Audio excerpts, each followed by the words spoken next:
Hello everyone. Wow. Oh my gosh, wait, is everything working properly? Oh,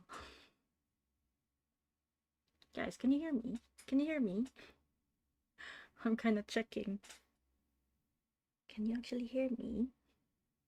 Yes, we can. Okay, good job. Oh yeah, so before I start, I would like to give a big thank you, shout out to Somni for uh cooperating or making Nightbot cooperate with us tonight. And making all these commands for the yeah, so you guys can press exclamation point about and exclamation point QA to get to see um what those commands are. And let me see, why is my volume? Ugh. Hello, Gio. Hello, Wade. Yes, I cut my hair. Ugh. Oh, and it's also shaved inside. So I can like do it like this way and it's shaved. Like I'm ready for summer. Hello, Mobile. Welcome to the stream. Hello, everyone. Are you guys excited? Because, like, to tell you the truth, I only finished the making the slides around. Was it 6:30? I was talking to Somnier. I was like saying like, "Oh, I just finished fixing the slides." Oh my gosh!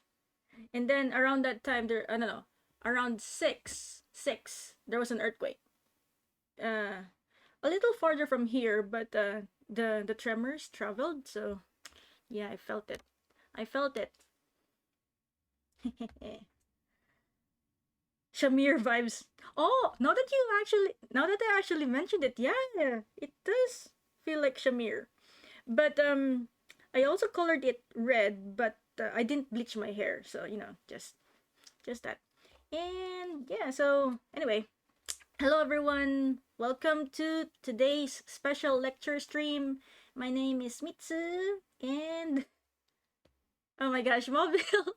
From the start, we're already using the puns from the start. Anyway, hi guys, welcome to the stream. And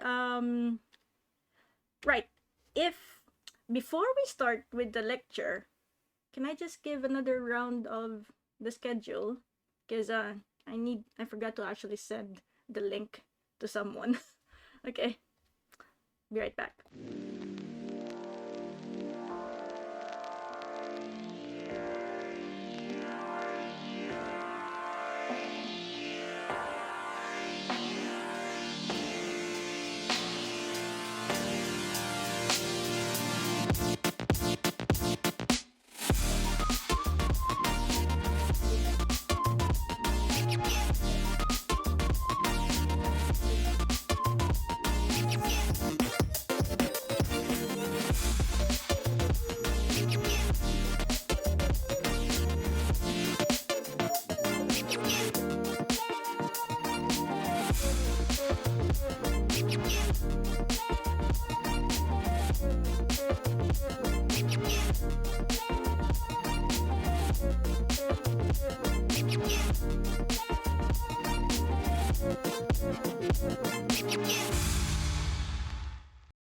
Okay, so there you have it. Those are my streaming schedules. And so today we'll be having a special stream because my beautiful friends and viewers here were able to complete the community challenge, which was to do an online lecture.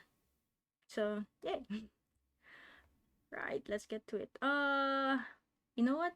Since this is the first time I'm going to do this, I'm not sure. Should I put a background music? Do you guys think I should put a background music? But it's too weird. Wouldn't it be too weird? Ah, okay. So, I hope it doesn't change. Wait. Yeah. Please, give me a moment, guys, because I'm only working with one monitor and so many windows are open. Right. So, again, hello everyone, and let us start with tonight's online lecture series. But before that, I would like to give big shout out to Somni for helping making this possible by being the awesome mod that he is. he was able to, configure Nightbot. So, guys, if you want to ask any questions after the lecture, you can get more information if you do the command. What was the command? Exclamation point QA, and also use the command exclamation about. Oh, there you go. Thank you so much, Somni. And also, I would like to give a big shout out to the early birds. We've got Wade in the house, we've got Mobile in the house, and we've got Aisler in the house. Yeah. So, yeah, thank you so much for coming, guys. And without further ado, perhaps I should start with the background music. I don't know. It sounds so weird. I think it's gonna sound so weird if there's gonna be background music. Maybe not. Okay. Yeah. So, tonight's lecture will be an analysis of the traditional storytelling device used in the video game Ghost of Tsushima. So, yeah, let's get right to it.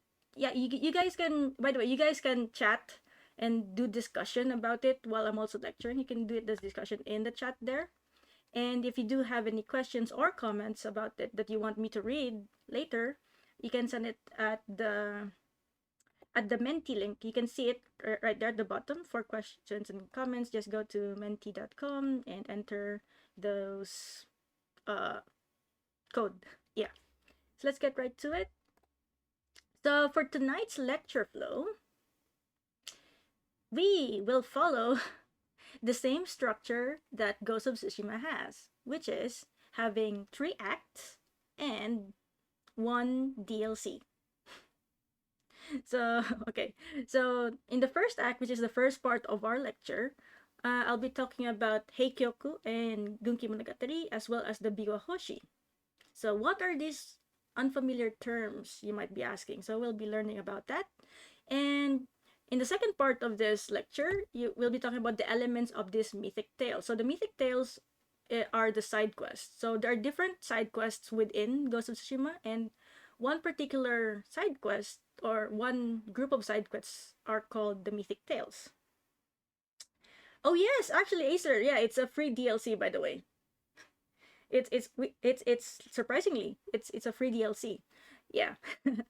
And Act 3, which is the third part, will be a case study into one of these Mythic Tales. And of course, the DLC, which is like talk with the audience, will be reading your questions and we've got reading your questions and comments, and pretty much just general talk. So much value. Yeah, exactly.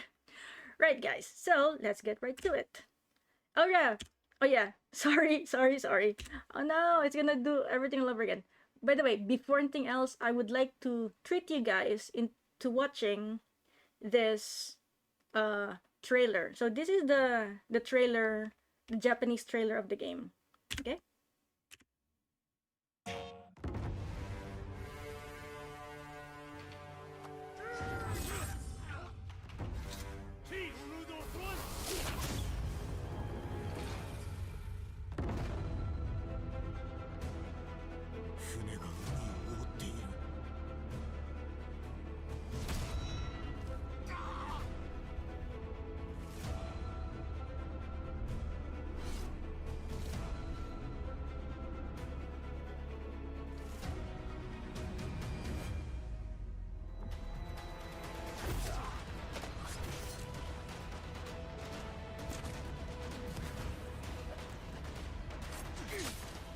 O 侍様の戦い方じゃない。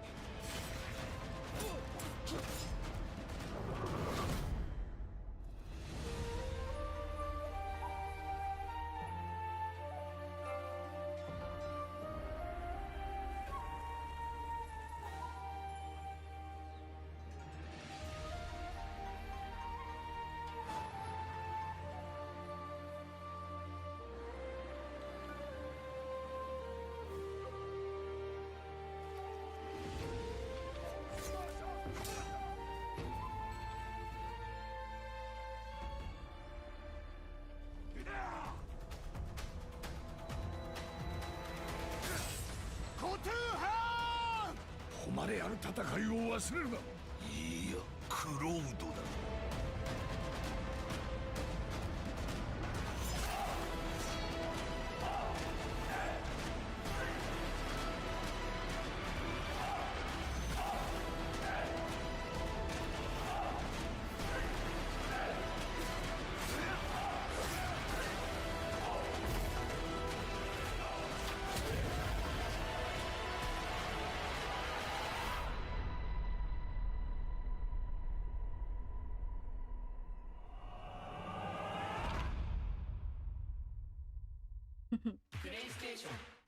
Yep, and so that was the Japanese version of the trailer.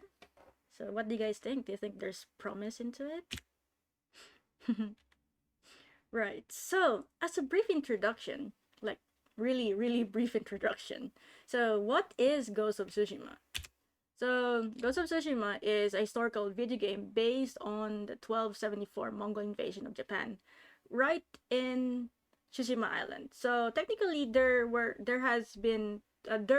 two um, invasions in Japan. So, one was in 1274 and one was in 1281, and this particular game is centered only within the event in Tsushima Island. However, the story in the game, like it's based on a historical event. However, everything else is fictional. Okay, so there was never a real person named Jin Sakai.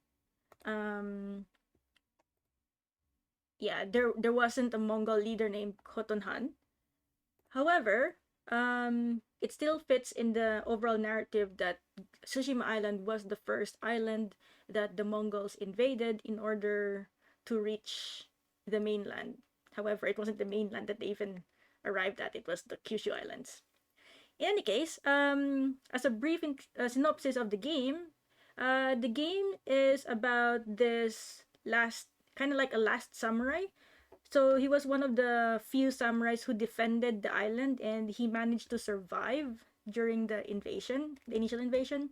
And he took it upon himself to liberate the island. So he tries to go. So pretty much he survived the invasion, right? So he had to go not really underground, but he needed to go under the radar. He had to learn the ropes with a thief, and he had to help a lot of the a lot of the villages that were not really conquered. What was the word? A lot of the villages that were taken over by the Mongol invaders, and yeah, the goal is pretty much to liberate the island one by one. And so, if there's something interesting about this video game, is that this is actually a game that was developed by a foreign company. So, it was produced by Sucker Punch Productions, and it was released in July 17, 2020. And so that is why a lot of people have also been, having this discussion, like, is it okay for a foreign company to like tackle issues about history of a different, nation? And for me, I don't see any problem with that. Certainly, there will be like certain key issues about representation, but I think that it's more important to see first what are these representations and the differences before we get into like a hard written in stone judgment. Because a lot of people also think that maybe this game should have been produced by a Japanese company to make it, more reliable. But just because a game isn't produced by its native, like by the producers of that native country, doesn't give it as much what do you call this? It doesn't take as much credential, I suppose. In the same way, just because if it's about Japanese history and if it was produced by a Japanese company, it doesn't mean that it's historically accurate. So there will always be creative liberties that these producers will make use of. So like I said earlier, although it's based on a historical event, most of the most of the story that actually happens in the game are fictional. Okay. So then the thing that makes this game important, I think, and I do believe that it's important, is that it became a success. Like it was nominated as game of one of the game of the year in the Game Awards, and it has actually won in other game awards. So by having a lot of these accolades, people, continue to look at it as something worth playing, at the same time something worth looking into. And so as a representative media about this particular part of history in Japan, it can become a potential entryway to medieval Japanese history and culture, particularly the Kamakura period. And I say that as like a special underline, like I underscore that particular period because Kamakura period is rarely touched upon even in Japan. So even in Japan, in Japanese media, there's not much being talked to about this particular event, the Mongol invasion. They may talk about other political like struggles within the Kamakura period, but not so much about this particular event of the Mongol invasion. And one thing that's actually quite important to note is the Mongol invasion of Japan. It was the first instance that a foreign entity tried to conquer Japan, and in those two invasion attempts in 1274 and 1281, both attempts failed. So, and because of that, it kind of rallied the people's morale at that time, which is why I have no idea why, like why is it not really like talked about that much, when in fact at that time it was a big event. And the ripple effect of this particular victory against these potential invaders kind of has a lot of it has a lot of ripple effects in the succeeding years and even centuries. So that's why if a game like this can get so much attention, then we should really be paying attention to how it is being conceived and how it is being received by the people, because it can potentially become a gateway to a different culture, and at the same time it may also create conflicts about our own understanding of what this particular culture is about, right? But anyway, it's quite too heavy to talk about like the accuracies and inaccuracies of a video game, because the focus of this particular stream is not so much about the accuracies. Rather, we're going to talk about the storytelling devices that was incorporated to make this game feel more Japanese in a way, to make it feel like within the timeline. So the objective of this stream is to explore the representation of the Biwahoshi within the video game. And so I would like to put to the fore certain questions about cultural representations in video games, particularly towards the creation of a new experience of an established tradition. So what I'm trying to say here is that there is this certain tradition of storytellers, and it's a performative arts. It's a practice, and they were able to incorporate it in the game. However, because it is a video game format, so the experience becomes different. And so, like, how does this different experience translate? And then at the same time, what are the possible consequences, right? Because it's like saying, like, if there's a certain tradition and there are elements of the tradition, and if you break those elements, then will you still consider it as a tradition? Yeah, those are some of the questions I guess I kind of think about.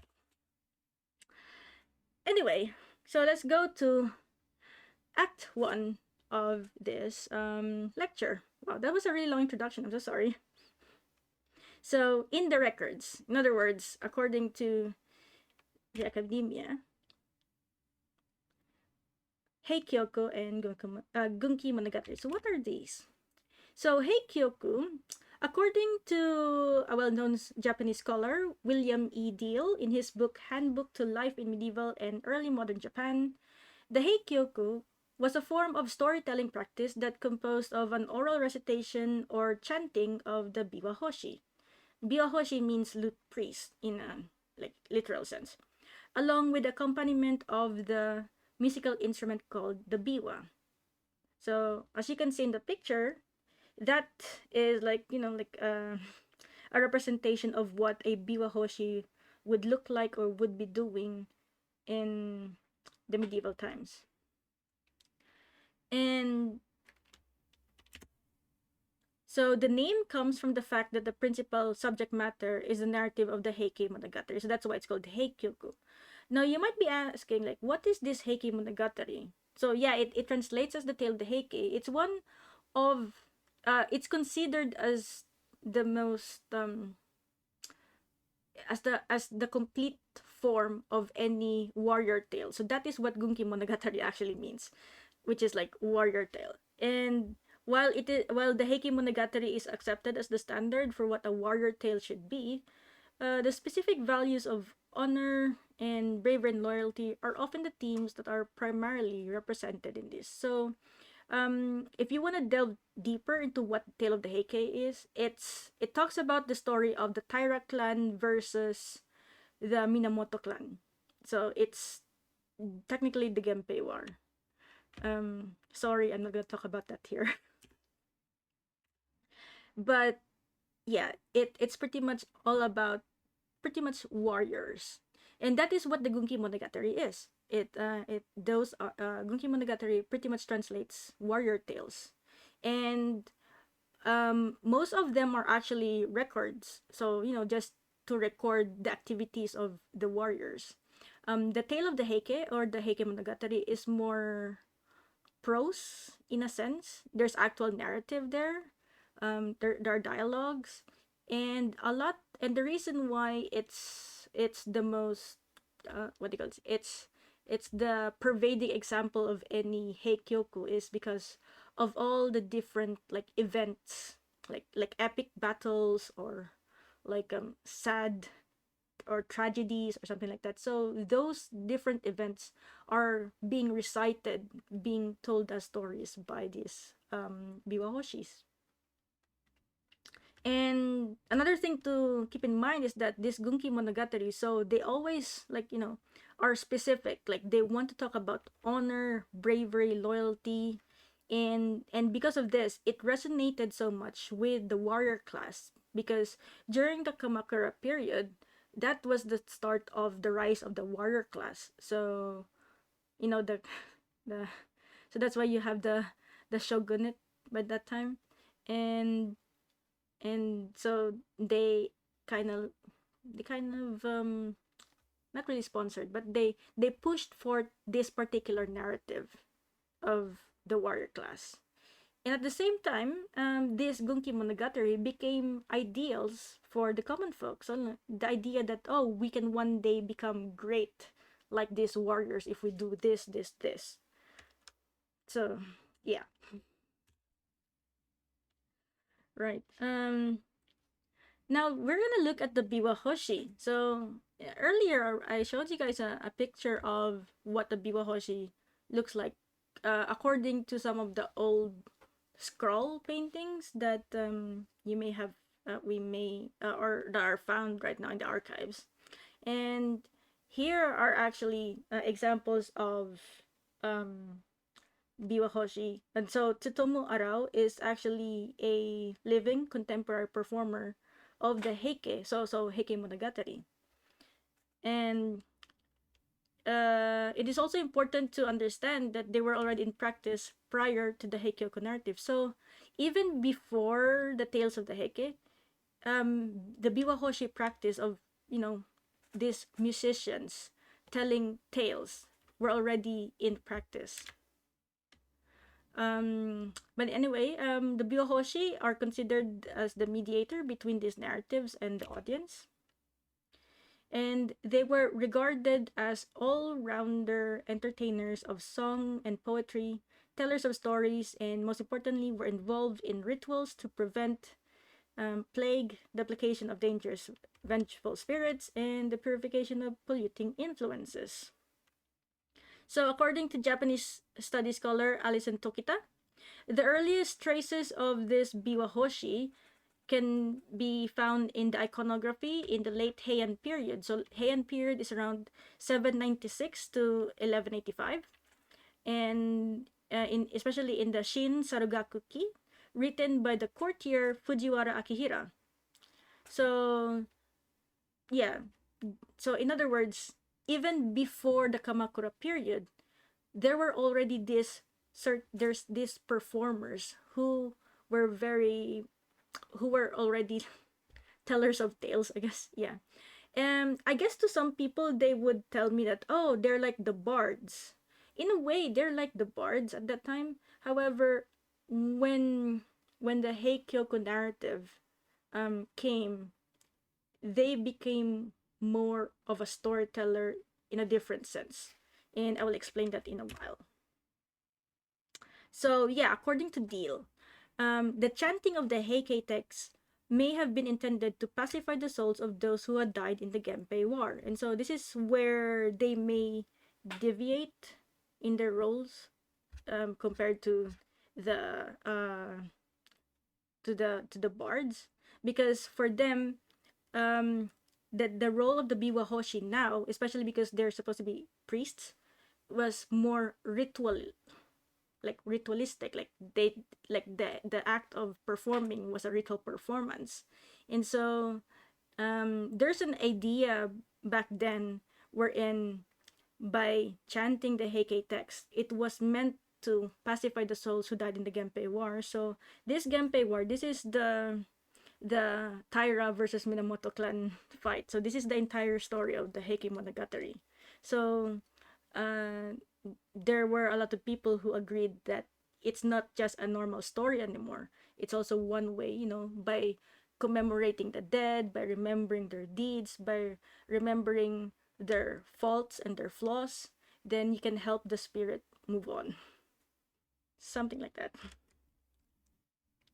Now, whether it was for the sake of preserving the stories of the past or to pacify the souls of the deceased, it is undeniable that this oral tradition not only incorporated multiple elements of performing arts, such as the use of the musical instrument and the sing-song recitation, but has helped in the development of other theatrical forms, such as no, kyogen, and kabuki, and the bunraku. Oh yeah, I forgot. Sorry, I forgot. Not all the biwahoshi were priests, by the way. So, as you can see in these two prints here, you have on the left, you have the biwahoshi, who is a blind performer. Although, yeah, and then on the right side, you have a female performer. So the concept of the biwahoshi, from a lute priest going to like different people are able to become biwahoshi. Um, it the development is pretty much like centuries, I guess. It was more in the Edo period that a lot of biwahoshi performers were no longer priests, but in the earlier times, pretty much near the Kamakura period, most of the performers were lute priests or wandering priests. So, yeah, the biwahoshi narratives were widely adapted.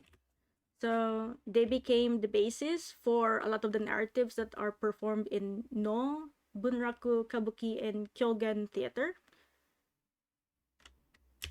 And because of that, there was a tradition of adaptation between genres. So, like if you think that adaptation, the concept of adaptation is something postmodern, no. It actually happened way back then because people realized that these narratives can go beyond one particular format or one channel.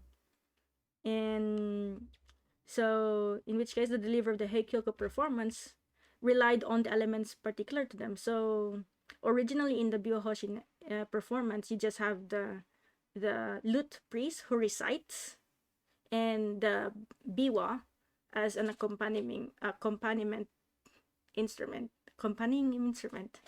With the No, Bunraku, Kabuki, and Kyogen, then you can add drama, illustration, combinations of all these and even choreography.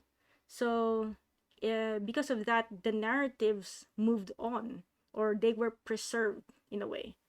So that's why I guess if you guys think about Japanese performing arts, you would think kabuki or no from the top of your head. And that's why maybe you guys would not have encountered the Heikyoku and Byohoshi. So so in a way, a lot of these narratives kind of transcended one genre to another. And the reason for that is actually the Biwahoshi, because they were the only ones who traveled all around Japan talking about these tales of these warriors, these heroes that they want to talk about. And so here I would like to actually show the difference of what the traditional experience would look like versus how or what a video game format can offer. So as you can see, in a traditional experience, there's a separation of the performers and the audience. So it could be that the audience are in a certain place or in a certain auditorium, and that the performer is on a stage. Oh, hello, screenies. Yeah, but for the video game, because of the interactive quality of video game, the player can now be situated both as a performer and an audience. Well, technically, not all video games can offer that. It depends on the game design, right? However, because of the interactive quality of the video game, there is that possibility that the player can be both the performer and the audience of any traditional performative art. Right. So, sorry, that was so long. I'm not even following my script anymore. Anyway, let's go to Act 2. The in-game Biwahoshi. We now know what the Biwahoshi is, so let's get right into the game. Yay! We're finally here. So this is actually a screenshot from the actual video game, Ghost of Tsushima. And in the in-game, inside the game, we have the wandering priest Yamato, who recites about the different legends in the island of Tsushima. So the protagonist, Jin, will encounter this particular priest in the game. As the island of Tsushima is divided, in this particular game, is divided into 3 parts. So each part becomes accessible between acts 1, 2, and 3. And within those 3 acts, you will have 7 mythic tales or side quests that you can explore by interacting with the Biwahoshi. So there are 2 visual markers to find the Biwahoshi. Well, it's more of a game design. So you have the yellow bird that leads Jin to a specific location, and that when you're near the vicinity, you can actually hear the playing of the biwa. Like you can hear the plucking of the strings. So in a way, it's very auditory. Yeah, it's a very audible experience to realize that there's a biwa hoshi nearby, because you can hear the biwa being played in the background. Regarding his like identity, or like his representation or depiction in the game, he is depicted in the customary guide of a biwa hoshi. So shaved head, simple clerical robes, and a short-necked biwa. When found, he is often on an elevated platform, as you can see in this example picture, or behind a low table that divides the area of the performance and the crowd. So like earlier, like the diagram I showed you guys earlier, the game tries to show a similar experience, wherein when you approach a biwahoshi or you attend a biwahoshi performance, there is that separation of the audience and the performer. So that's very interesting. And because of this subtle like identifications of those elements, like the biwahoshi, the stage, the audience, it gives you a sense of naturalness to how these events occur. Yeah. Now I'd like to talk about the Mythic Tales. So the Mythic Tales are the narratives that Yamato talks or recites within the game. And where I'm lost. I'm lost in my script. Sorry. The mythic tale that Yamato recites happened as a cinematic sequence of the events of this particular narratives. And as you can see, I actually did this diagram. So there are seven in the center. You can see the seven different titles of the mythic tale narratives, and I decided to divide them first on the left side, which narratives have a like the tone of the narratives is that the gods bless the particular hero in that story, and or if those gods cursed that particular hero. And on the right side you will see a pretty much a brief synopsis of what happens in those particular narratives, like a selfless warrior discovers new power and shares with the people, or that a chosen warrior defending against a known enemy, or a warrior becomes corrupted by spirits, turns into a vengeful spirit. And yeah, so what am I looking about? Yeah, what this actually shows us is that unlike unlike the traditional biwa hoshi narratives, the ones like the ones that are based on gunki monogatari or warrior tales, the mythic tales that Yamato recounts are actually fictitious story, but what they do is that they help in the world building of Tsushima. So in a way, that is very similar to the original intention of what Biwahoshi narratives are. However, they're more geared towards the world building within the video game. And so they introduce certain folklores, natural beliefs from ancient and medieval Japan, and all this that build up an atmosphere of how it is like to live in that actual setting. So, in all the seven mythic tales, there is the interaction of the supernatural with the warrior. Though the nature of the supernatural entities can be categorized between those who blesses the warrior and those who curse them. This recurring theme of supernatural coexisting with the people of the land was part of the belief system of the people during the medieval period, and often than not, people attributed the inexplicable phenomenon to the kami, such as lightning, storms, death, fertility, harvest, so on.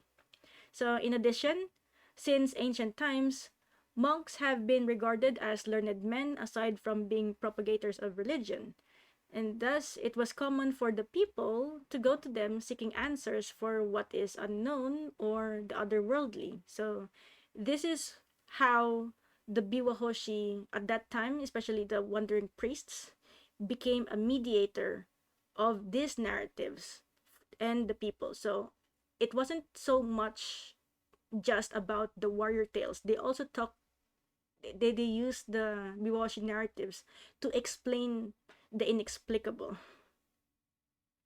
And so for this particular game, to use the Biwahoshi, that is a wandering monk and not a blind musician or another type of musician, it's very fitting because they were able to incorporate a lot of these supernatural elements that were inexistent at that time, the supernatural beliefs of the people, and incorporate it into the game and make it more, in a way, realistic for the player, for the player to get a sense that yes, during at that time people did believe in these supernatural entities.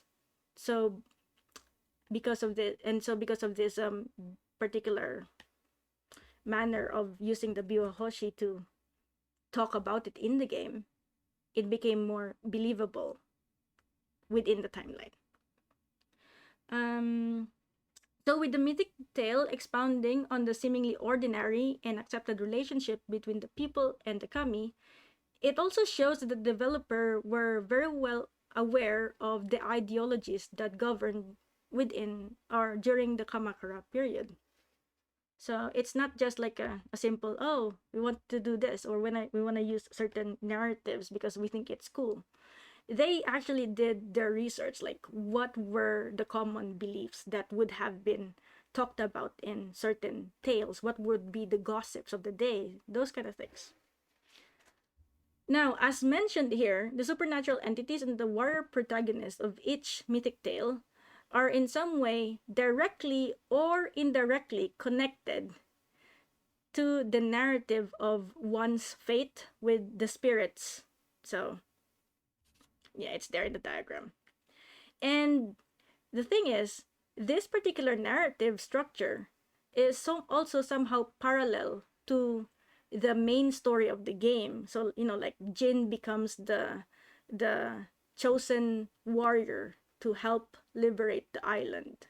So, it becomes as if these seven mythic tales are the challenges he needs in order to achieve the to achieve like becoming a selfless warrior that can have new power and share to the people, who becomes a chosen warrior to defend against a known enemy. And in this particular last category, it's not so much that he becomes corrupted by the spirits, rather, he can then turn the tables and redeem the story of that particular corrupted spirit or warrior. So, yeah, it's a it's like a parallel in a way, and because of that, although it is a optional side quest, like you can finish the game without doing the mythic tales at all, but because it becomes intrinsically interwoven with the overarching narrative of the main story, that these mythic tales also give you an additional an additional reward, not just as a player but as Jin, the protagonist of the game.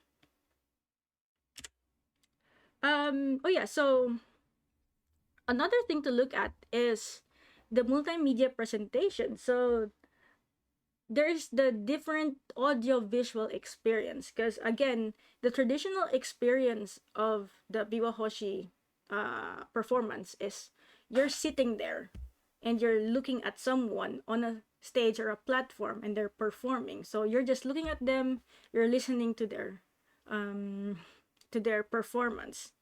So here's actually an example of that. Just a brief example. Although this one is more modern, as you can see, it's 2010. But just as a way to let you guys get a feel, ooh, of how it is. Sorry, that was too loud.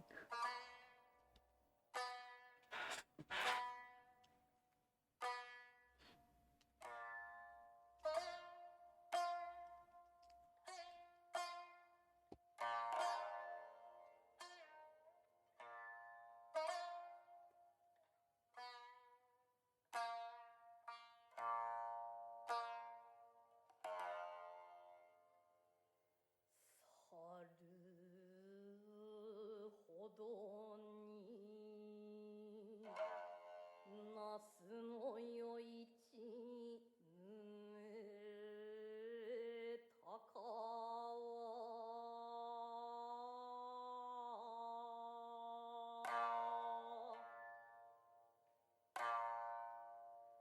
君の仰せを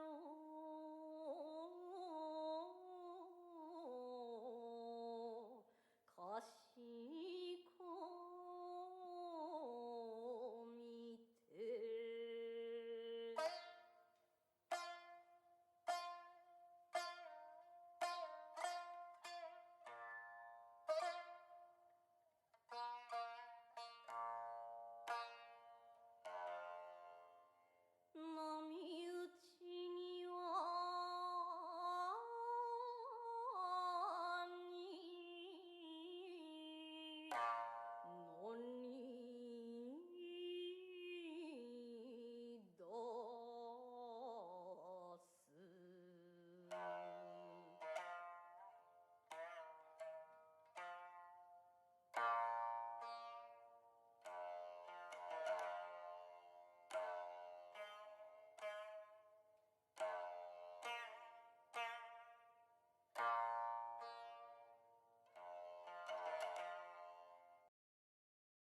So yeah, that was a brief example of what a traditional experience of the Biwahoshi performance would be.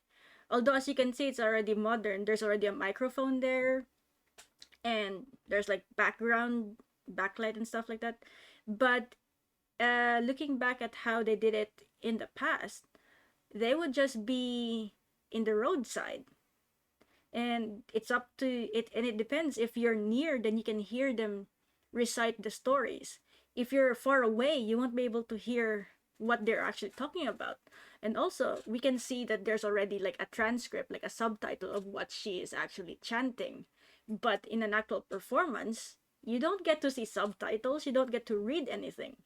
What you do is that, you just wait. The performer will actually tell you, oh, this is chapter 2 from the tale of the heike, and then they'll tell you the title of the story, or like they'll say like, oh, this is chapter 9. It's about the death of this particular warrior.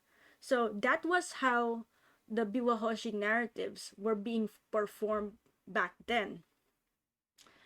And that is why it's it's interesting, like how would they actually bring this forward in the video game format.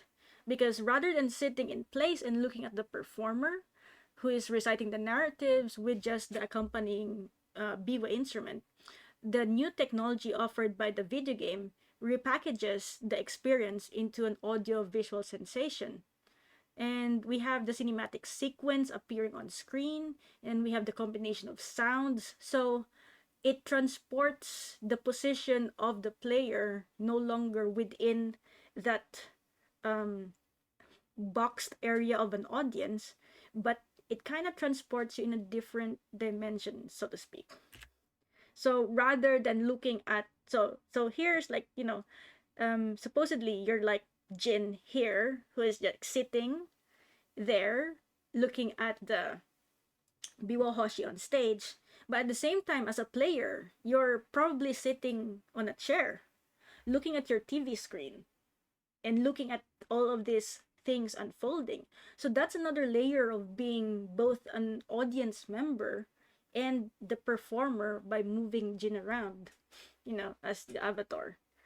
And I think in the next slide would be an example. So the next slide is an example of how this audio-visual experience is actually repurposed, or how, no, not repurposed, how the potential of this audio-visual experience in a video game format was was used in this video game.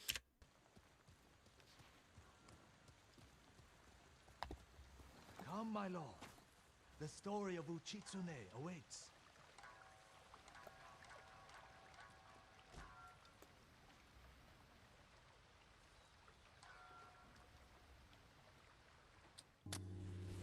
Long ago, an emperor and his palace were plagued by a winged demon. The emperor sent for Uchitsune, the most renowned archer of his time, who wielded a bow blessed by a kami. When the demon next came, Uchitsune was ready, longbow in hand. His aim was truer, and his arrows flew farther than any archers in Japan. Uchitsune loosed a single arrow. It pierced the demon's heart. As it fell to the ground, it cursed Uchitsune with its final breath. Soon after, Uchitsune saw the forms of the demon everywhere. His legendary bow never missed, but each arrow that hit its mark was met with a very human scream. The trail of bodies led to his capture. Though many called for Uchitsune's death, the emperor felt pity for him. Uchitsune was banished to Tsushima Island. He died years later, alone and forgotten by all but a few. The demon-slaying longbow has remained hidden here since his passing. Some say it awaits a worthy master. Others believe it still holds the demon's curse.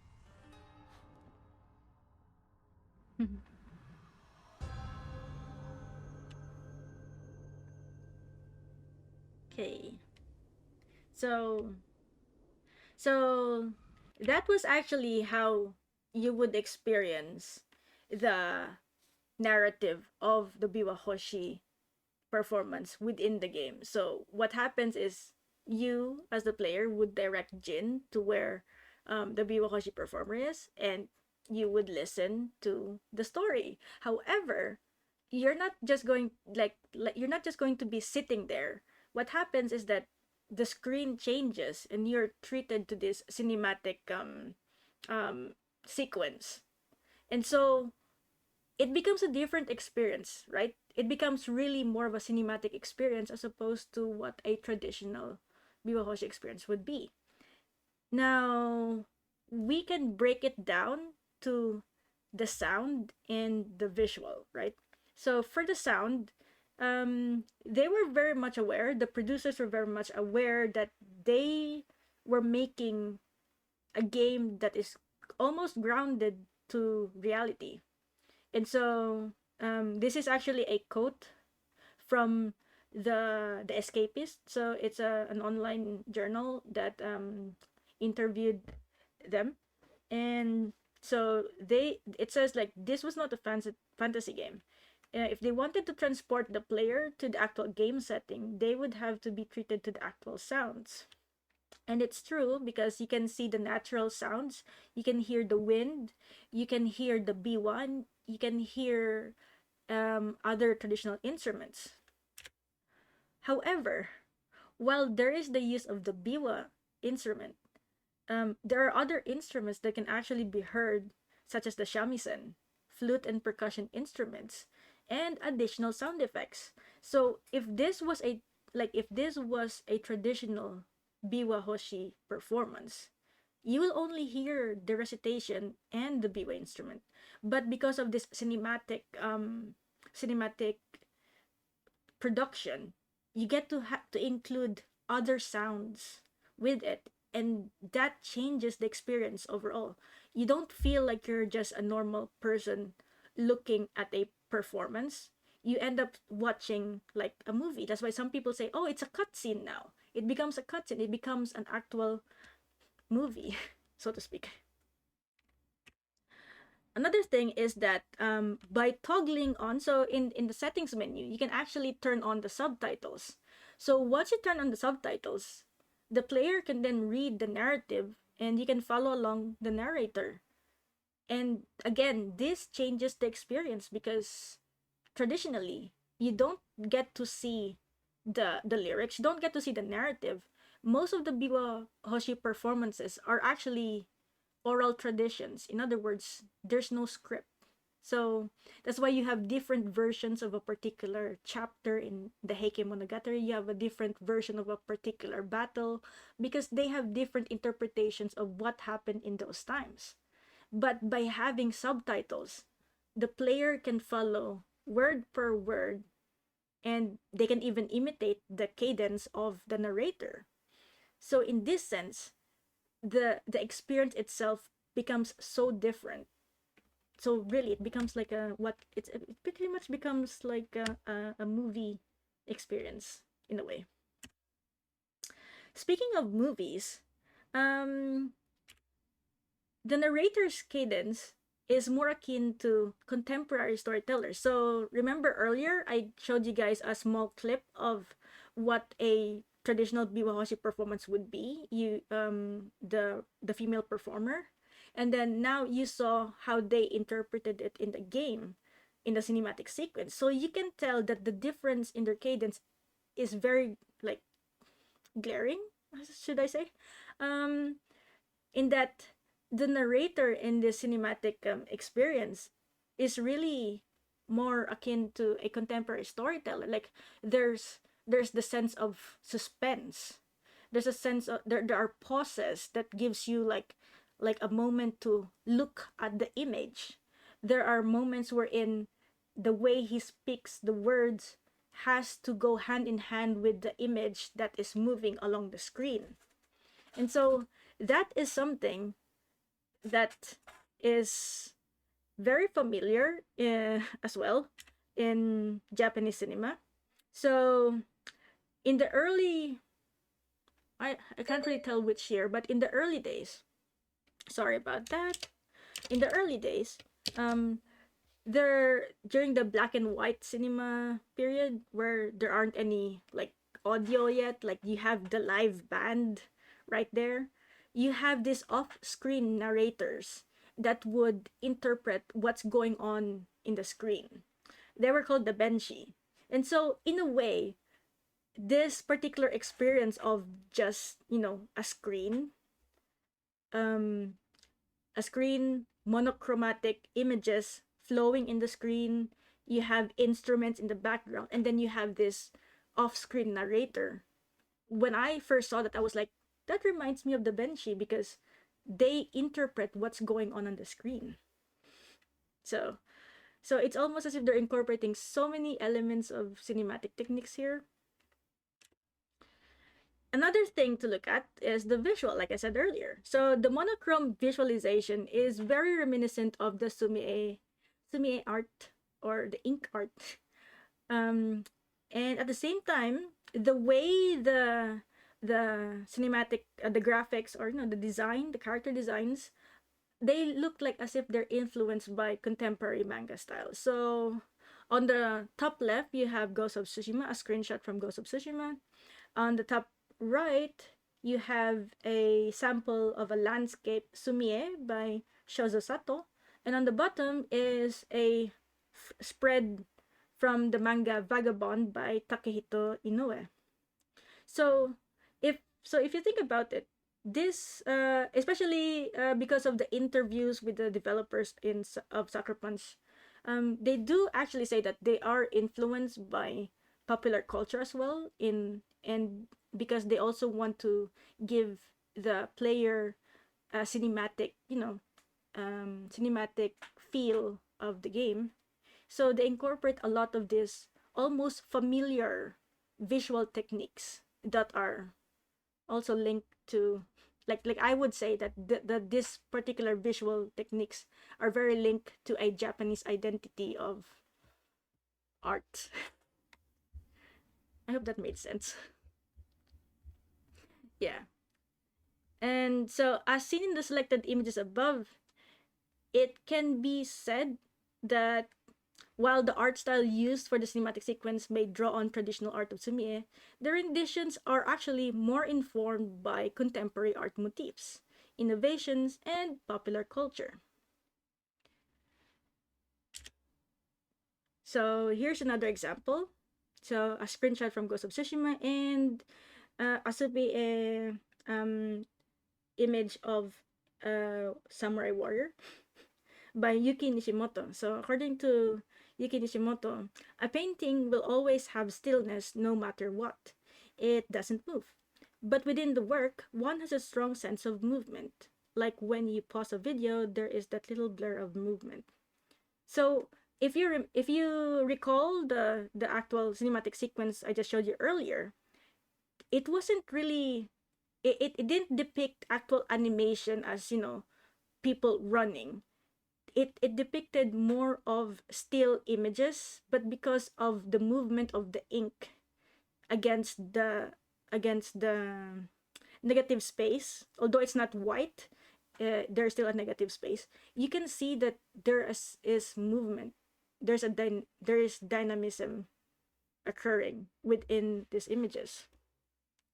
And so that's why when I first saw it, I was like, it really, like for me, it really calls, or it's like a call out to Sumie because of the way they made that particular sequence. Furthermore, oh sorry. Furthermore, the use of this monochrome, particularly in colored films or animation, is like an homage to the black and white cinema period, thus often used as a directorial choice for flashbacks.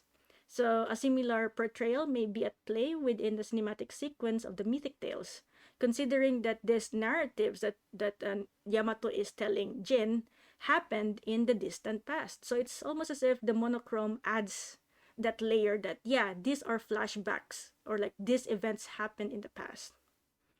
However, by incorporating this sumie technique and art style reminiscent of contemporary Japanese artworks or popular culture influence, these elements found in the rendered imagery in the cinematic sequence of the Mythic Tales give the production its intrinsic Japanese flavor, even if there are other cinematic techniques at play. So that's why, like, if you're aware of certain popular culture influences, especially in the arts, you can almost like say like, oh, it's very similar to this particular, or it looks like this manga, or this particular artwork looks like this. So of course I can't give a 100%, like I can't be 100% certain that it is. We will need to ask the directors for their intent on how, on why, or why they chose this particular creative decision and direction on how to implement the visuals. But by looking at certain imagery and certain aspects of how they created this particular cinematic sequence, it really seems to be informed by a lot of um, contemporary popular culture influence that, not really screams Japan, but rather it's very much tied to the Japanese identity, whether it's manga, whether it's sumi art, and even the sounds, even the specific instruments, right? So that's why, so again, that's how they rendered this biwahoshi imagery, biwahoshi performance, not imagery, within the video game. And so it gives it a different experience altogether. So in a sense, the monochromatic sequence is like an homage to the black and white cinema. The developers were very forthcoming that they were pretty much influenced by Akira Kurosawa films, and so that's why there's even the Kurosawa mode in the gameplay, wherein you can turn your entire game black and white in the same gradient, film grade gradient, as an actual Akira Kurosawa film. At the same time, the monochromatic sequence can also be called as a flashback cinematic technique, because again, these narratives were supposed to have happened back in the old days. And thank you for contributing to the cooking challenge, Joe. Thanks. Anyway, yeah. Also, it was influenced by sumie and manga. So the last element of the Mythic Tales that it's not like these are grounded elements, but these are the elements that I find in them, is that gameplay has become a performance in it. So the gameplay aspect becomes an extension of the Biwahoshi narrative. So after you watch that cinematic sequence, what happens is that you go on a short quest to do whatever is the objective. So in the case of the Curse of Ochitsune, you are looking for the longbow that was supposedly cursed by the winged demon, and because you want it, because you need more weapons in your mission to liberate the island, right? So in a way, it also becomes an extension, because the original Biwahoshi narrative that Yamato was reciting does not end when the cinematic sequence ends. Rather, it continues because you need to perform all these objectives in order to reach the goal. So the player and Jin, in extension, will have to do something similar or related to the narrative of the specific Mythic Tales in order to complete the side quest. And the player becomes the performer in this regard.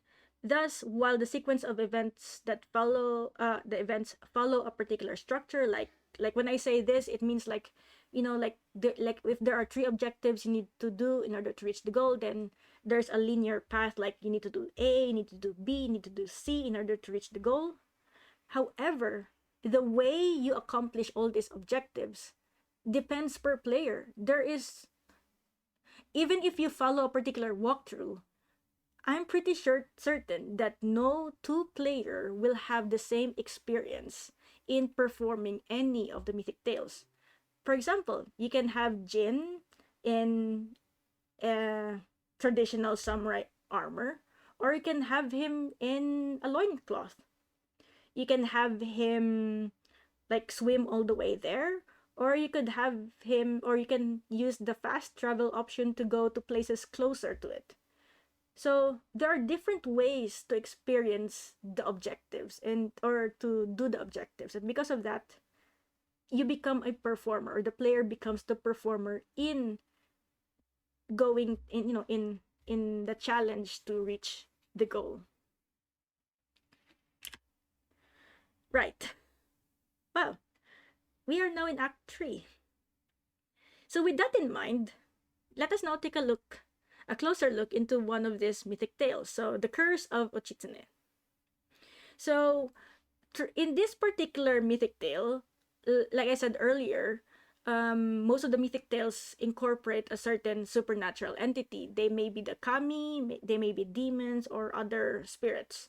So one particular supernatural or mythic or folkloric creature that is highlighted in this particular narrative is the Tengu. So, according to the yokai studies scholar Kazuhiko Komatsu, the Tengu are yokai whose purpose is to interfere with the religion's spread. They have the ability to take on various guises, but the bird of prey, known in English as the kite, was viewed as their original form, and as such, most illustrations of Tengu from this period depicted them in this way. They were also believed to possess humans and spread diseases and death. Perhaps in right now, in contemporary times, more popular culture representations of the Tengu is more of the karasu or the crow type Tengu. So there are actually different images of the Tengu, and so, but the most like the earliest and the most known is the form of the kite. Um, I don't know how to explain what a kite is, but it's like a bird of prey. Okay, it's not a karasu, it's a kite. Anyway, so in addition, the an important aspect in this particular representation of the Tengu is the image of the Yamabushi Tengu. Yamabushi refers to uh, a mountain monk or as a mountain ascetic monk, like monks who live in the mountain. Yama mountain, Bushi warrior actually, but in this case they are actually monks. And the reason why I put a portrait of a Shugendo monk here is because even today, when you talk about monks who live secluded in the mountain, it's usually the Shugendo.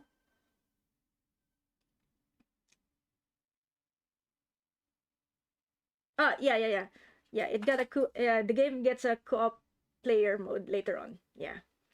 Um so yeah, so like I was saying, this particular monk, according to another scholar, this particular scholar is really towards the scholarship of the Tengu, Haruku Wakabayashi. They, the Tengu, appear as either a vengeful spirit that seek to disturb the Buddhist law and therefore bring chaos to the society, or as enemies of Buddhism that harass the monks and delude the people with their magic tricks. Monks who failed to attain enlightenment could also become a Tengu, as they were sometimes believed to fall into the realm of the Tengu because of their conceit and worldly attachment. In addition, human beings who have been led astray by Tengu or by their own greed, hateful, and deluded behaviors themselves become human Tengu when they die and are reborn.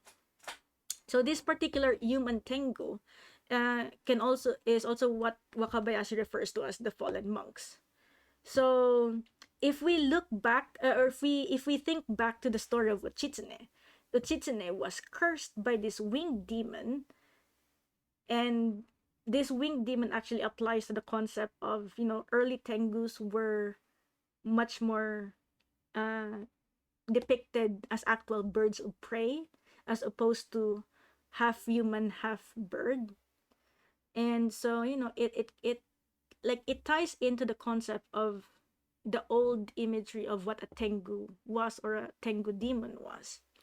And so when Uchitsune was cursed, and then he started killing the people around him and eventually died. So it is here that he dies and becomes, or and is reborn into a human tengu, or a fallen monk. So on the right, you can see that is the actual tengu monk, or tengu demon, that you are actually gonna fight in the boss battle of this Mythic Tales. Spoiler! Heart, heart. Sorry, it's a spoiler. Yeah, I should have put a spoiler warning. Sorry. Uh, yeah. Oh, wait. No, no, no, no, no. Oh, I'm so sorry. I pressed the wrong button. I'm sorry, Joe. But don't worry. It's a fun game. Okay, so the Yumbushi Tengu. So yeah, um, they were pretty much like the disruptive, vengeful spirits that seek to disturb the Buddhist law. And yeah, and just because you're a normal person, you can still turn into a Tengu, especially those are who who end up doing a lot of bad deeds or are cursed. So in this case, my hypothesis is that Uchitsune was cursed, he died, he was reborn as a Tengu, and he became the Tengu that you're going to fight. In addition, another Japanese scholar, Sharf, explains that human beings who have been led astray by Tengu, or by their own greedy, hateful, and deluded behaviors themselves, become human Tengu when they die and are reborn. So, yeah, that's pretty much what I said. I forgot. I'm sorry. I read the script before I pressed the button. Anyway, so going back to my hypothesis of what happened to Uchitsune from the story that, from the legend that Yamato was reciting. So, so he was called to the palace, and he fights this winged demon. And this winged demon, however, curses him right before he dies. Because of the curse, Uchitsune was compelled to see demons everywhere, and because of that, he unknowingly kills the people around him. He was exiled to Tsushima Island, and he lived alone and died alone. And so, in Jin's quest to find this long bow that Uchitsune used to defeat the winged demon, he encounters this Tengu demon. And so this Tengu demon is actually dressed like a Yamabushi, as I explained earlier. And there are certain things, there are also certain identification markers, or there are certain markers that identifies him, like, yeah, he really is Uchitsune. Because when they are dueling, or during the, not really adventure, during the earlier objectives that Jin needs to do in order to find the bow, this particular Tengu actually appears and tries to stop you from proceeding with the objectives. So he will like shoot an arrow at you, give you a warning like, hey, stop that, you don't need this bow, or like, you don't know what you're messing with, or like, this bow is cursed, like, you will become a demon if you get it.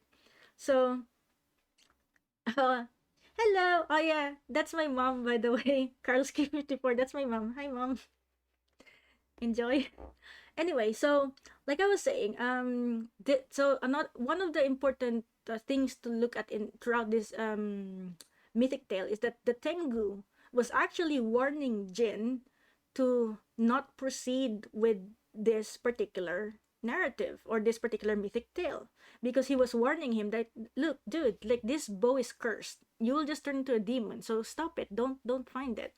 And then finally, when you have done all the objectives, you finally arrive, and you found the sacred altar where the bow is located, and that's where a murder of crows would swarm at you. And then the, what do you call this, the what happens on the screen is that it feels as if you're hallucinating.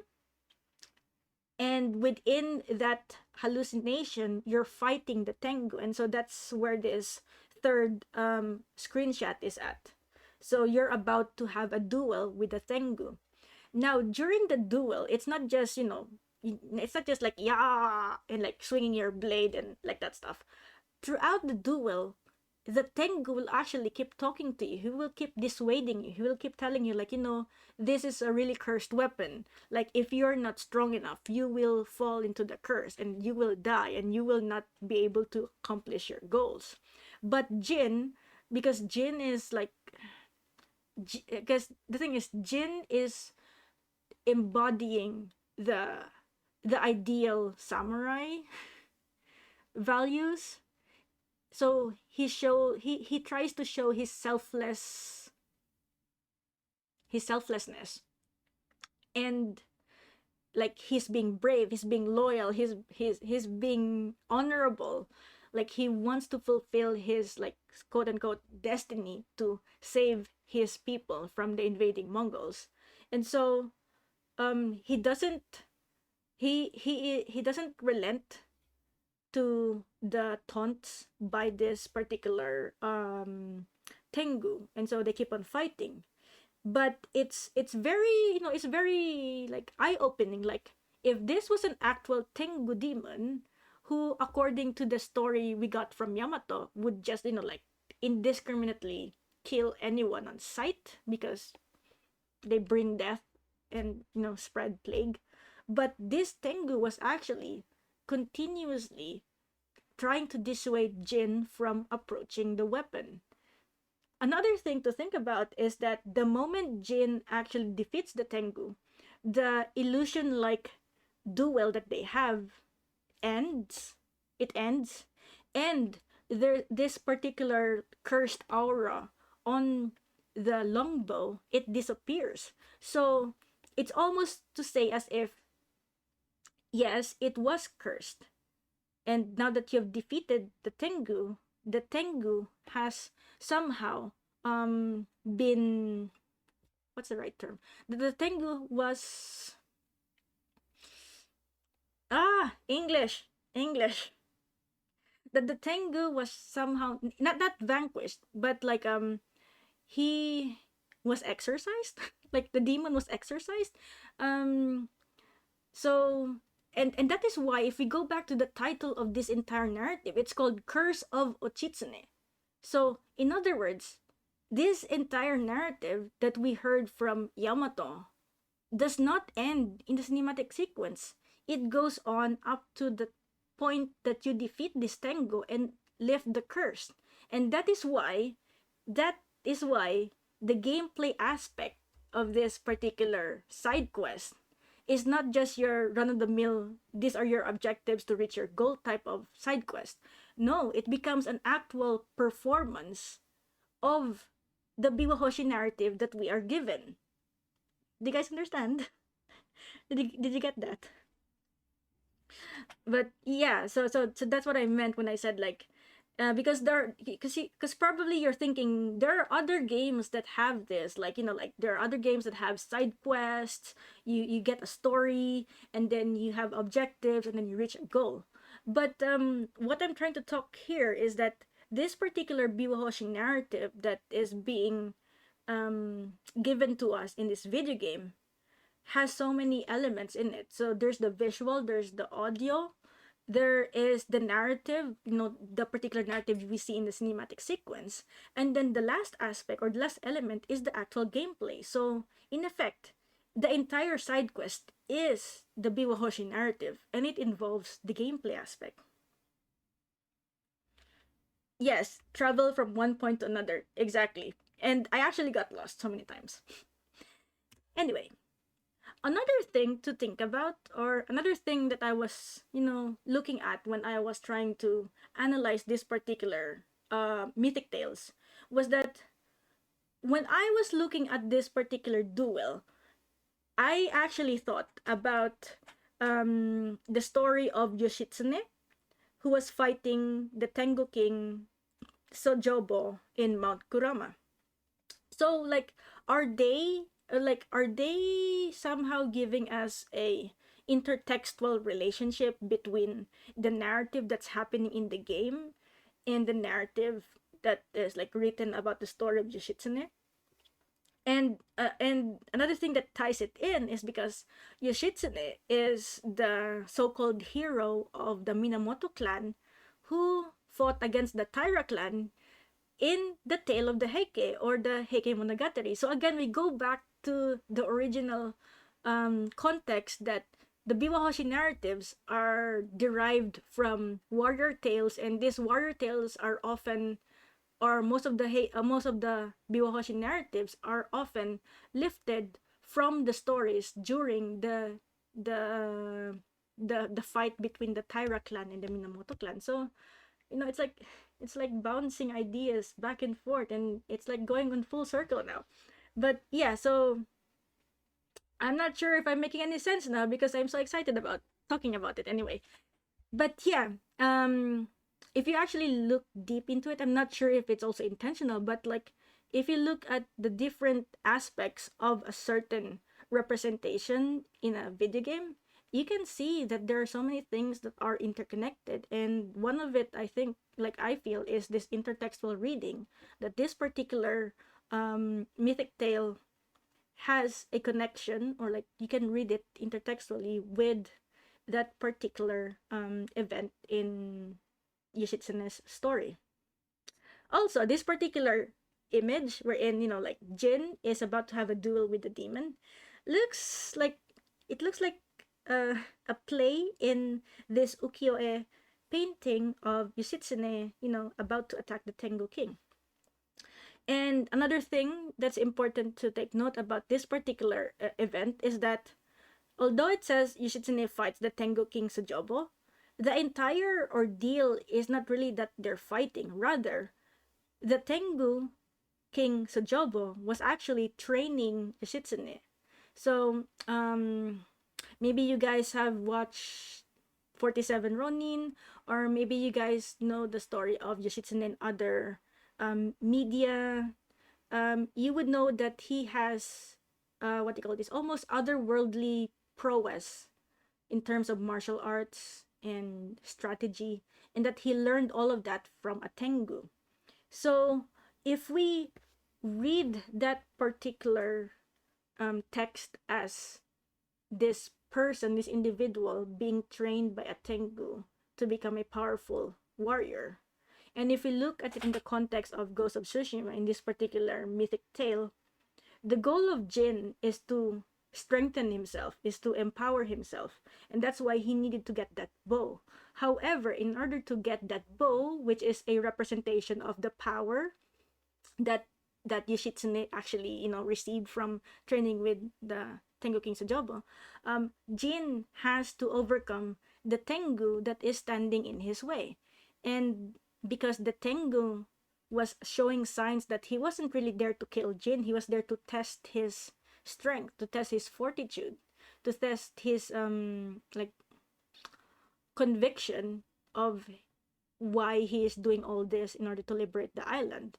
So in a way, it wasn't so much of a duel to the death, but rather it was a duel against himself to test himself, and because he bested the Tengu, he gained new power. So in that in that sense, it's kind of like, like similar. Yes, he's resolved. Thank you so much, Mobile. Right. Wow, we're here already in the conclusion.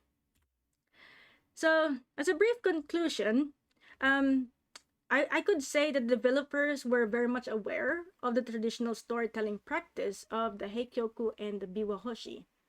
And yeah, like it really feels like they are aware. It shows that they are aware of what they're doing and why they chose it.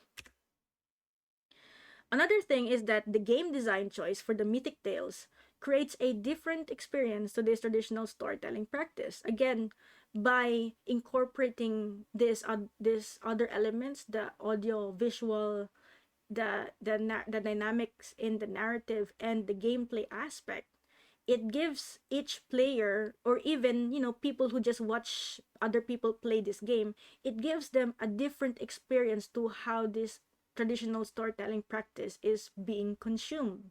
So, you're no longer just sitting there and listening to a person and just watching to a person talk to you about how these narratives are happening. Instead, you're actually continually being, your brain is being stimulated by all this audio and visual symphony going on, and then the gameplay aspect allows you also to think like, oh, I need to make choices in order to interact with the narrative. And finally, although it is designed as an optional feature of the game, the Mythic Tales is rife with representations of cultural artifacts, both tangible and intangible, and can sometimes be anachronistic. So, oh, I didn't get to show it. One of this particular cultural artifact is an ukiyo-e painting. An ukiyo-e painting. So one reason why I earlier said like it took me a long time to get from one point to another point just to finish this particular side quest is because you don't get to have a map. What you do is you get clues on where the bow is, and so you get this ukiyo-e paintings, and you need to find the locations that are painted in that paintings. However, this style of ukiyo-e paintings does not this kind of particular ukiyo-e paintings, this doesn't appear in the 1300s. It probably 16 1800, oh 1600s probably, 16 1800s. Yeah, so it's, so in that sense, that particular cultural artifact is anachronistic. It's not set in the correct timeline. However, they used it as part of a game mechanic, like a game design of how it will help you in your quest, in your experience of this particular mythic tale. So, they could have just given you an actual map, but they decided to use that particular ukiyo-e painting. And I think that they used that more so because it is another layer of cultural representation in the game, as a, not just as a game mechanic but also as more of a representation. Yeah. And because of that, I actually raised this concern.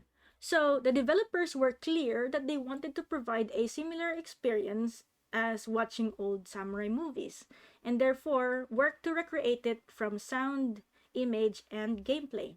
In doing so, it allowed them to incorporate cultural artifacts in a natural way, as opposed to being highlighted as something distinctly different.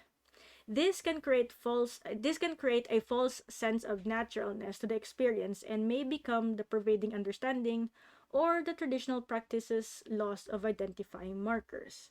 What I mean by this is that, by making all of this feel natural, in that by incorporating the audio, the visual, the cinematic sequence, the gameplay aspect, yes, it is very entertaining. Like it gives you a new kind of experience.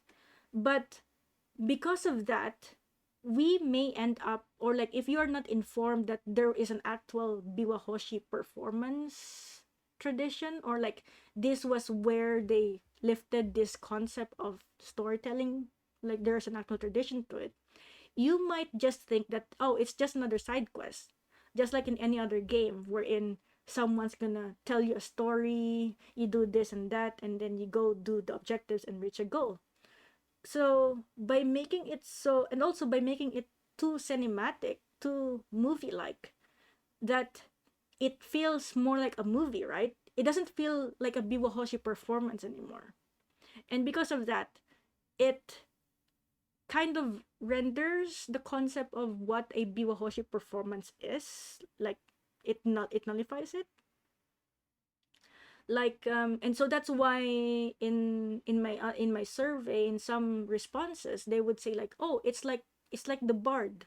So in a way it's like the bard, but there are certain distinct qualities that also are distinct with the bard uh, in medieval Europe, and with the biwahoshi performer in medieval Japan. And so because what is left are these similarities, that the identity of what a biwahoshi performer is now, changed. And I think it's a big concern if certain cultural traditions like this are, you know, played in a way that naturalizes certain aspects and plays more into a what do you call it, commercialized or more innovative style of engagement with the players, that it might lose its own identity, which is fairly common actually. So the concept of globalization. You globalize in order to become competitive with other people around the globe, but in your own process of globalizing, you also have the risk of losing your identity in your own like country, or certain traditions might lose their own identity or certain aspects if you continue to include it or make it more accessible to a global audience. And that's why this is both like a good thing and a bad thing. Like a good thing is that it exposes it makes people aware that there are certain things that you might be interested to look on. Like you might want to research about the biwa hoshi now and realize that, oh, there's more to it than just what's being represented in the game. But at the same time, it can also be a bad thing, because if people are just content with just consuming what is being given in the media, then they might take that, oh, okay, so the biwahoshi is just someone who tells you about a story about a legend, and that's all. But then but then you will miss out that if not for this biwahoshi, a lot of other performative arts in Japan would not have flourished, because all the narratives that these performative arts use were preserved because of the biwahoshi. So yeah, it's never a win-win situation. There'll always be risks when you do something. And I think what is important is that if we can help with a discourse and make people more aware that we can actually have critical awareness, and we can actually engage in critical thinking and discussion on things that we like, and I'm pretty sure that the developers would also want people to think more about it, to not just consume it, but to make you think that, there's more to it than meets the eye. And I think that's actually, like for me, in my standpoint, that is what video games should strive to be, or what historical video games should strive to be. Not so much about the accuracy, or yeah, not so much about the accuracy, rather, if this will make an impact, will it make you think more critically, will it make you wonder, will it make you sometimes even criticize it, because that's the only way you can see that you make an actual impact to a person, to society, and so on. Yeah. Anyway, that's about it. Thank you for listening, everyone. That was a mouthful. And yeah, thank you so much. And right. So, if you have questions or comments, please type them all at Menti. Yeah, at Menti. And I guess it's about time we go to the talking portion. Or do you guys want to have a break? Wait, I heard that. I heard that. Sorry. Sorry, it's not there. I'm sorry, the stickers are not there. I took them off. Lol. Right. I'm so sorry. You slept stickers, but it's not there. Um okay, so technically I am actually going to open the Menti right now. And while I'm opening that, let's have a bit of music, shall we? Also, if you want to directly comment, you can comment at the chat right now.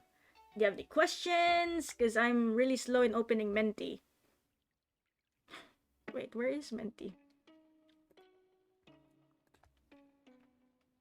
Ah, okay. Let's see.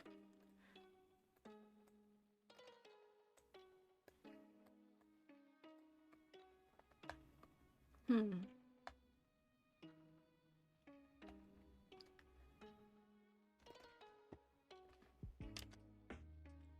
Okay, actually, you know what? I should just change this one. Wait. Chatto matene.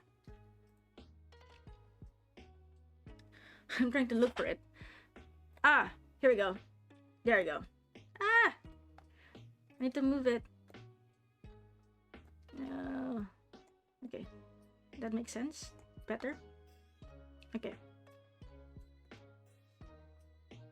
Okay. So, okay.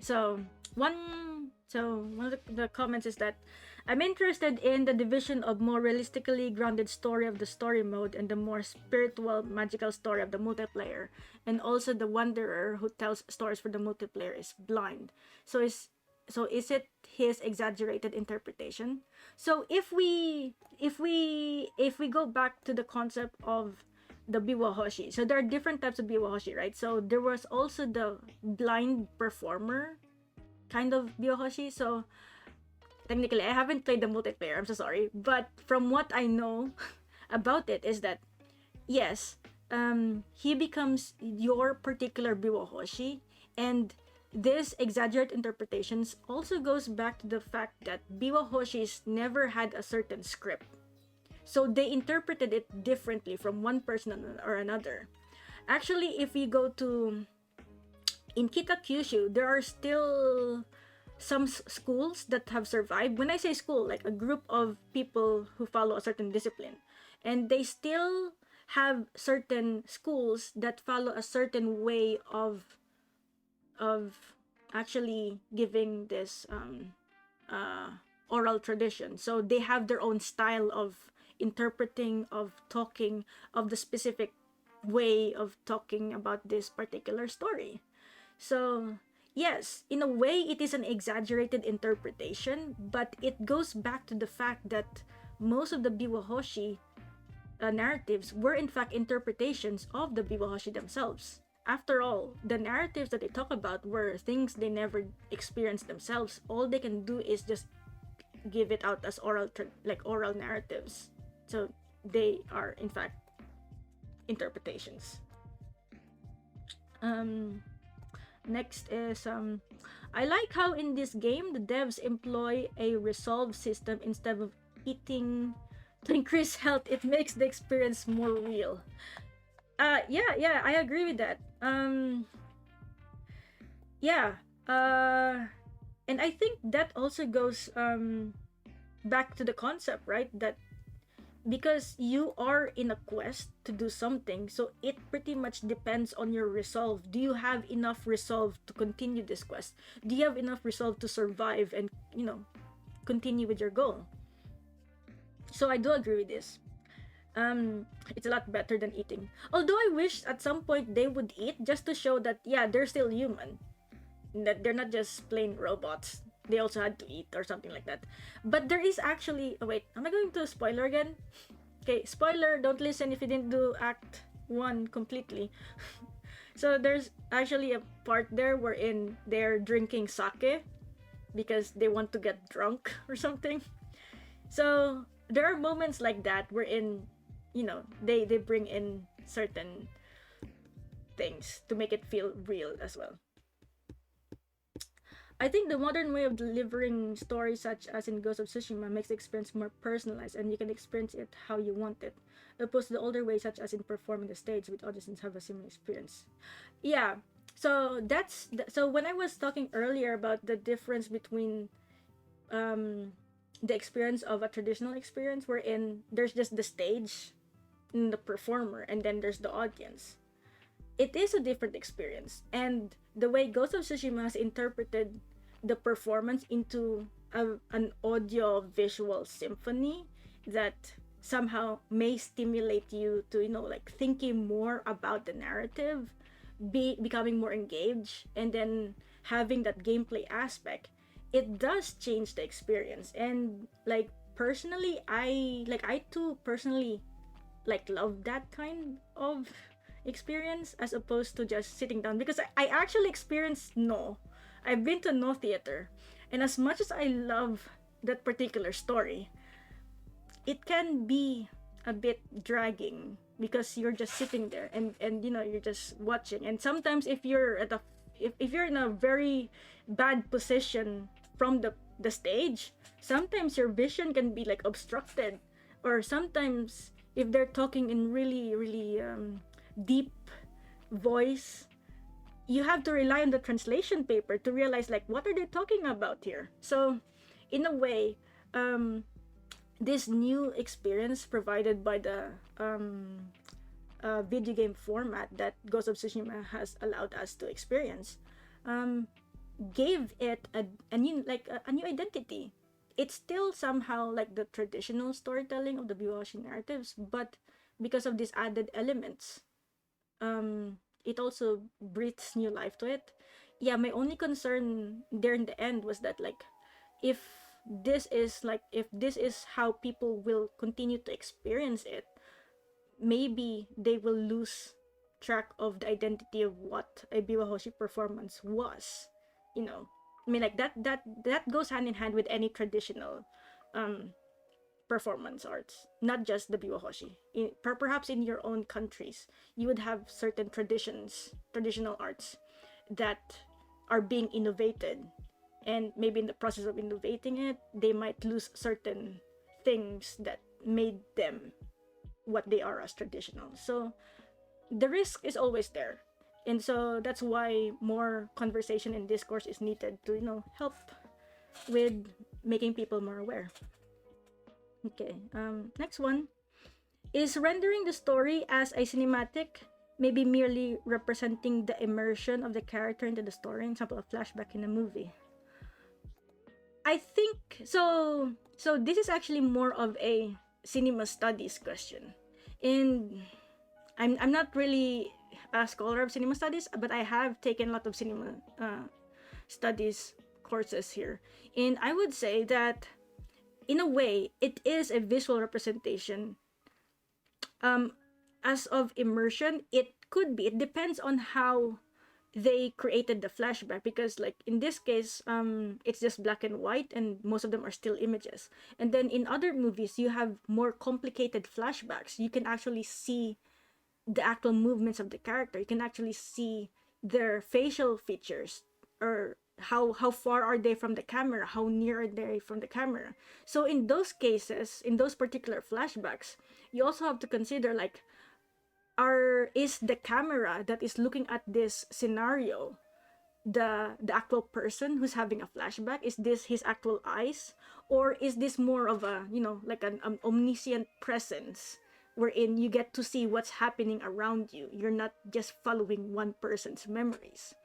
So in this particular way that Ghost of Tsushima used, like, like the immersive aspect of the monochromatic cinematic visual representation of the Mythic Tales, it can be a flashback. Like, I call it as a flashback because the tales that are being talked here happened in the distant past. So it does feel like it's a flashback, especially because most of them are still images. So these are like the representations, or the still images are representations of what could have happened there in the narrative back then.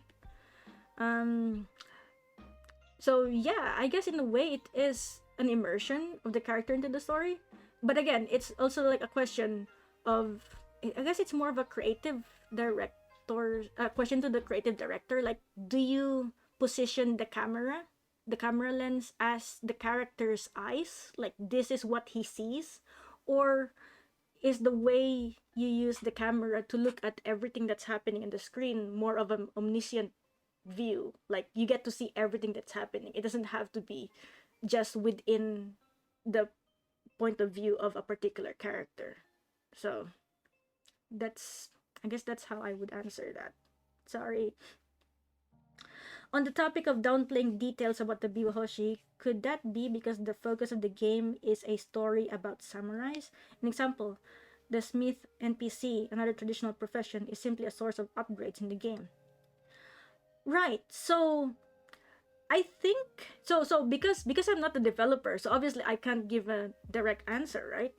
What I would say though, how from the way I experienced it, is that I think that in the case of Taka, the smith, um, I think it's because really of the profession. Like he becomes a place where you can upgrade, because that's what blacksmiths were doing back then. They would forge new weapons, they would forge your armors. So that was the purpose. In the same case, the Biwahoshi's purpose is pretty much to recite the tales. However, I think the difference is because the concept of the blacksmith is not intrinsically just Japanese. Like, like there are blacksmiths in other like cultures in other countries in the world. So they use a concept that is similar, like like there's like it's relevant to other cultures. And so, and especially in video games, because like this isn't the only video game where you have blacksmiths, so they kind of call in to all those concepts, those ideas, those past experiences that we have about a blacksmith. And I think that's what happened with Taka in this game. But as for the Biwahoshi, I think that they were trying to do the same thing by, putting into the foreground what makes a Biwahoshi like on the surface. Like it's like a bard. They tell a story or like this and that. And so by doing that at the same time, yeah, they serve their purpose, which is like they recite the tales. But if we like I'm pretty sure that some of you, if you didn't know what a biwahoshi is, or how were they performing back then, you would pretty much think, oh, they're like a bard, oh, they're like the minstrels, they're like the storytellers. But if you look at it deeper, they were more than that. Like they had a deeper connection to the performance arts. And like, so I know that it's hard for it to be like highlighted in a game, especially because the game is not just about samurais. That's the thing, is because it's about more about the certain event wherein, like Mongols were invading, we need to defend our island. It just so happens that we are looking at this event from the perspective of a samurai and his experience in that. So actually, if you think about it, you can make a game about this same event and look at it from the experience of a biwahoshi, or from the experience of a blacksmith. So yeah, I guess it's because that the focus of the game is from the point of view of a samurai, that there's certain details that are not highlighted, and that the relationship of the samurai and the biwahoshi may not be as grounded as a samurai and a blacksmith, because yeah. But yeah, I think you have a point. Like yeah, it could be because the focus is not entirely about them. And so yeah, I guess in my case, it's more like, what are the things that are missing in this game? What are the things that that we can dig up and look into? And I realized, like, oh hey, the biwahoshi, like it felt so simplistic in a sense. And so I was looking into it, and that's how it happened. Okay, next one. I think it's an elegant way of implementing side quests. An example, going from audience to participant in the tale. In effect, you get to live the tale, and also tied into the mechanics, getting a reward which motivates participation in the story. Yeah, I do agree. So I don't want to get into the great debate of ludology versus narratology. However, in this sense, wherein you are given the choice to become both the audience and the participant of a certain aspect of a game, not just for Ghost of Tsushima, but maybe in any other game, that for me is something that I would actually enjoy, because it makes me act. So I'm no longer like a passive viewer of information. It allows me, or it empowers me to do something about the game. Can I actually do something about the game? Then it makes you think, like, can my actions actually change the course of the narrative, or can I interact with the narrative? So yeah, I do agree that it's actually an elegant way of implementing side quests. Maybe we should make more games like that. Well, okay, the last one is, it's interesting how the side quests start a told story but then transitions from an interactive story, going from audience to participant in the tale. In effect, you get to live the tale. Yeah, Yeah, so yeah, in effect, you do get to live the tale. That's right. Um, yeah, I guess that's all the comments we have. Oh my gosh, are you guys about to start fighting about the game of the year thing now? Please don't. Oh, redeem hydrate. I'm so sorry. Yes. So I'd like to thank my sponsor for tonight, a tea called Honey. Lol. Just kidding. Tonight's tea is honey chamomile. Cheers, everyone. Right. If you guys have any more questions, you can still send them now, although I don't know what else to talk about now. I wasn't expecting to finish at this time. But while some of you might still be sending questions, I'll just take this opportunity to, um, give a bit of advertisement to my stream. Check out my schedule.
And there you go.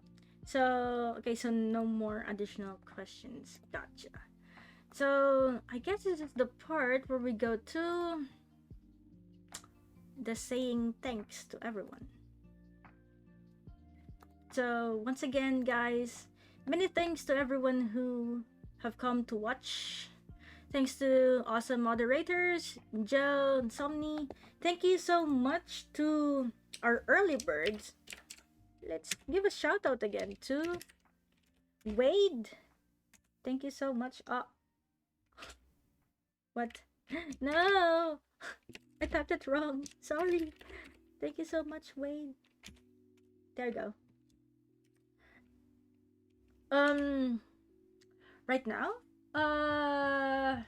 It's still quite early, isn't it? I'll probably change category and probably do. I'll probably do an Hades. Do you guys want to do Hades? But anyway, yeah.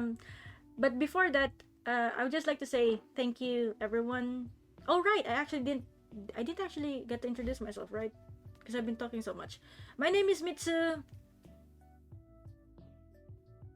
I'm an ACA fan, an academic fan. I research history, historical video games, culture, and more recently, literature, narratives, and I recently I've been streaming non-historical games. I might play a historical game in the near future, because I usually play Switch games, right? There's Spirit of Sanada there. That's one of my favorite, like Sengoku Jidai game.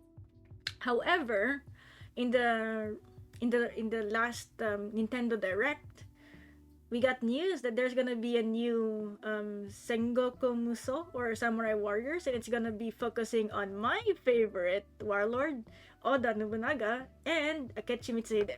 So, yeah, once that one releases, I'm pretty much going to be streaming that one. So, yeah, thank you so much. Yeah, thank you so much for coming today, everyone, and thank you so much for joining the stream. Also, thank you so much for all your questions and comments.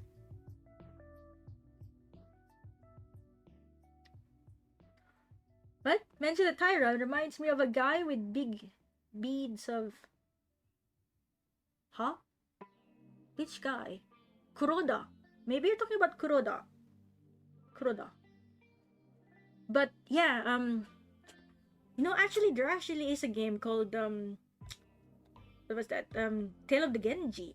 I think they actually made a tale. They made a game called Tale of the Genji, which is not so much about Tale of the Genji story by Murasaki Shikibu, but it's actually about the Genji clan, which is the Minamoto clan, and so you actually play as Yoshitsune there. Um, I'm not sure if it was a PS3 or PS4 game, but yeah, there's actually a game about that.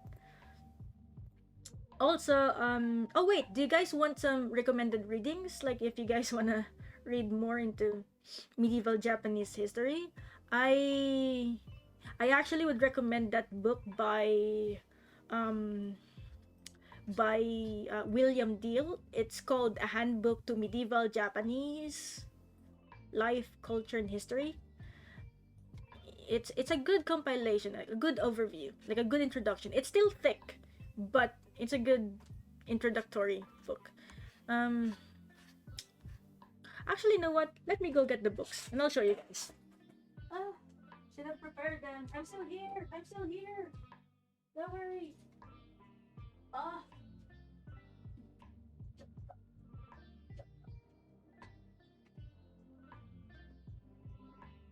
ah, ah,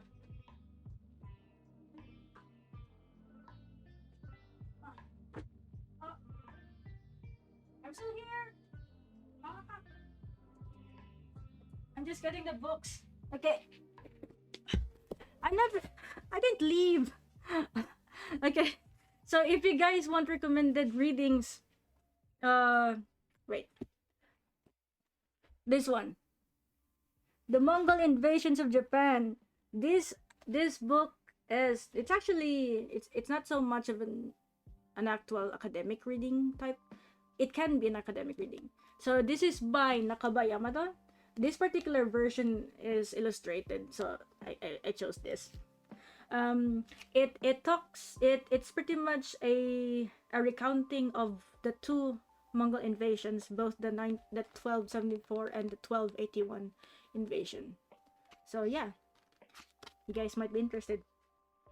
It's really a fast read. It's really a small read. Yeah. Another one that I actually got is this one, Kublai Khan's Lost Fleet, not feet. So, because I was interested of what happened to the Mongol fleet after they failed to conquer Japan during the invasion. Um, oh, this one's interesting as well. Ideology of the Sword.